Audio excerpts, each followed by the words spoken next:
Shalom Abracha, que Hachem vous protège, il vous donne la santé, la joie, la prospérité, que Hachem il vous donne une longue vie. J'espère que le café il est bon. Il faut en profiter des belles journées du mois de juillet, juin, juillet, août, pour, pendant vos vacances, ne pas profiter aussi d'étudier un peu la Torah. Là où vous allez, prenez avec vous votre filine, votre talit. Il ne faut pas que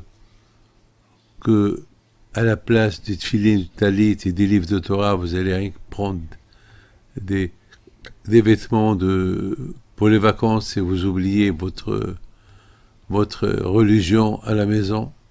Prenez tout avec vous, n'oubliez pas. Aussi, pendant vos vacances, de manger cachère et faire attention à ce que vous mangez. Faire attention à ce que vous allez. Faites attention avec vos enfants lorsque vous êtes à la piscine. Il y a eu beaucoup d'accidents. Que Dieu préserve. Il n'y a pas une semaine que je ne reçois pas un téléphone. Des gens qui me donnent des mauvaises nouvelles, des brachot, parce que le bébé est tombé dans la piscine. Malheureusement, alors les vacances, après, ils se transforment il se transforme je ne veux pas dire le mot. Voilà, vous m'avez compris. Alors faites attention. Mes amis, l'histoire que je vous raconte aujourd'hui, c'était chaque année, je vais au Canada, aux États-Unis, et Baruch Hashem, il y a toujours des gens qui m'aident à faire entrer les gens. Il y a un monsieur que chaque année, au Canada, aux États-Unis, il vient toujours, il m'aide.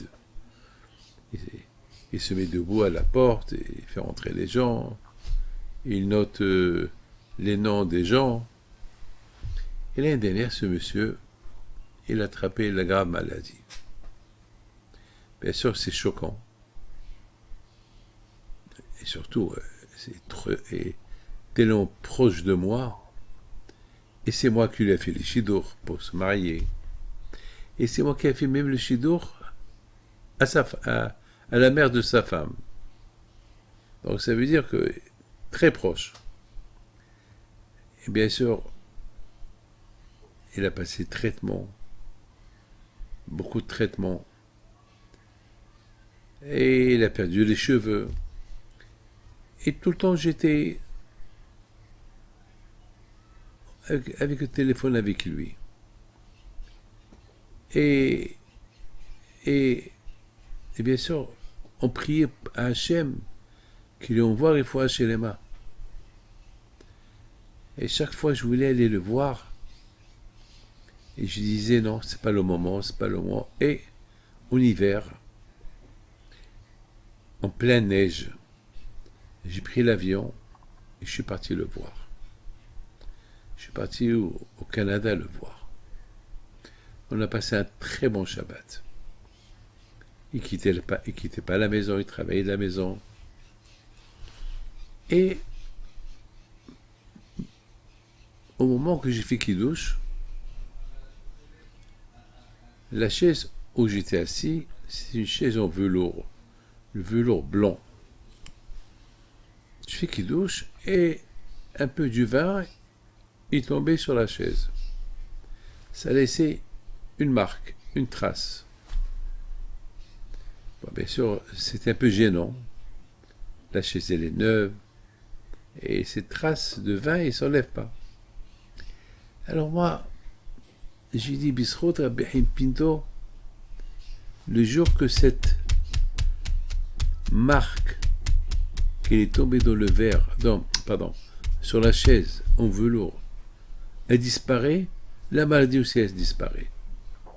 Alors bien sûr, tout le monde qui était sur la place, ils étaient contents d'entendre cette belle prière par le mérite du Tzaddik Rabbi Pinto. Mes amis, quelques mois plus tard, le mois dernier, il m'appelle, il me dit Rabbi David, c'est bizarre, on surveillait tout le temps cette tache de vin elle était là jusqu'à maintenant, et ce matin, elle a disparu. Elle n'est plus là. Alors je lui dis, ça veut dire que ta maladie aussi, elle a disparu. Alors on va faire les analyses.